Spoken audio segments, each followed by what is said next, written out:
trigger minnow. We got one on the trigger minnow. We're just getting started. Minnow, huh? We're just getting started, guys. Still there? Okay, good. Good.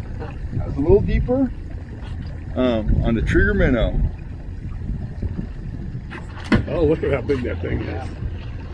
Got one on here, guys. It's definitely a fish. I almost forgot what they look like. It's been a bit. Yeah, no, you're too good. They're feisty right now. They like to step in their own. It's like, I don't like to look to that guy with the net. Oh, there he goes. You try to go that other line. Screw him that way. There you go. There you go. He's losing one. Oh, but you can't hear the, No. There we go. I'll tire him out. Come on. He'll attract the big one for me. oh yeah. Oh gosh, isn't that good? He looked bigger in the net, didn't he? Yeah. Now that's how you win it, right around the jaw. Right there, guys. Trigger minnow. Woo! No, I was going to say, there's no boats out there. Howdy guys, Cal Kellogg here. Welcome back to the channel. And if you're not already a subscriber, please take a second to hit that subscribe button, hit that bell notification, and you'll always know when I'm on here on YouTube talking about fishing strategy. And that's what we're going to do right now. That fish you saw caught in the beginning of this video was caught on this bait right here. That is one of my trigger minnows. It's a very good shad imitation, very good smelt imitation. It's a very good minnow imitation all the way around. But that's not the bait I started out the day fishing. And I always get a lot of questions about when do you change baits? What's your strategy, you know, when you change baits? And I've been teaching these points a lot on the boat recently. Now, I started out the day with the bait that had been producing a lot of fish for me. The pink Trout Trix worm, trolling it accompanied with the action disc at about 1.8 miles an hour. Okay, after, you know, a couple hours, we'd gotten some hits on this, but it was clear that this wasn't really, you know, tickling the trout's fancy, so to speak. I'd had great results the day before, but on this particular day, they just weren't taking the Trout Trix very well. So it was time to change baits. Now, here comes the strategy part.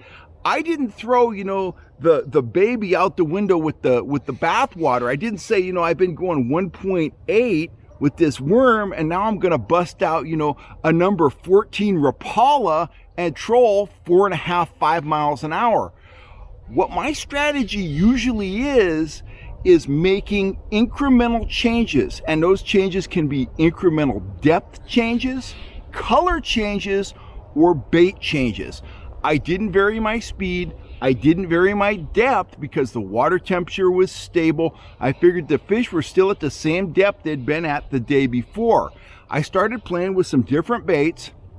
I put on a trigger minnow, which has a different action than the Trout Trix. It actually has less action. It's more of a hardcore minnow imitation. And as you can see, much subtler in terms of color.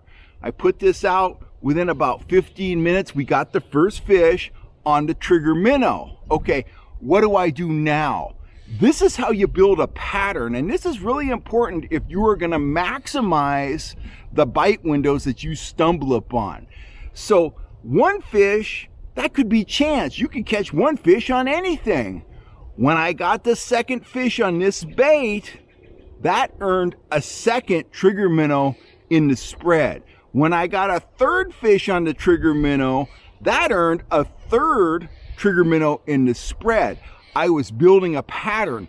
I'd figured out that they preferred the trigger minnow over the Trout Trix or just about anything else in my arsenal, and I started stacking the deck with trigger minnows because I wanted to maximize the bite while the fish were still biting. Now remember, it's because the fish are biting now. An hour from now, they may go off the bite. I don't typically change around my gear when that happens. I wait it out when the fish go back on the bite. If I was catching them on a trigger minnow or a Trout Trix or whatever, chances are I'm going to be able to catch those fish on the same bait. The only thing that makes me really change baits after the bite has stopped is a conditional change. I was out, last week, and in the morning it was overcast. I was getting fish on black flies. After a lunch break, we came back out, had a high sky, lots of sun, a little chop. I got rid of the black fly, replaced it with a smaller white fly, and caught some very nice fish on that. But the thing to take away from this is, one, when you make changes to your spread, make those changes incrementally. If you're fishing by yourself and you have a 2-rod sticker here in California, keep one rod rigged up with a bait that has worked in the past, the recent past, or something that you have a high level of confidence in, and use that other rod to play with. Now, when I'm out with a group of anglers, I typically run 4 rods. That gives me 2 rods that I will troll confidence baits on. In the case on that trip I was just talking about, that was 2 pink Trout Trix worms, and it gives me 2 rods to play around with. Now, when those rods I was playing around with and experimenting with started out producing the Trout Trix, I started stacking the deck with those trigger minnows. Anyway, that's all I got to say for now. If you are looking for either one of these deadly baits, the Trout Trix worm or the trigger minnow, you'll find those at fishhuntshoot.com.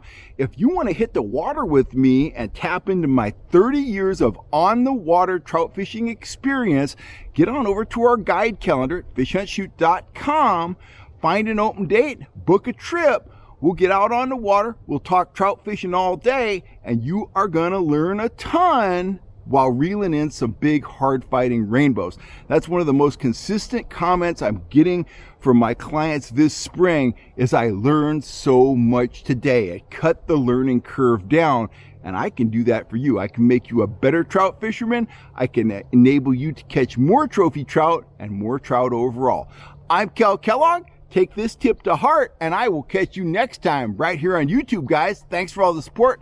Have a wonderful day.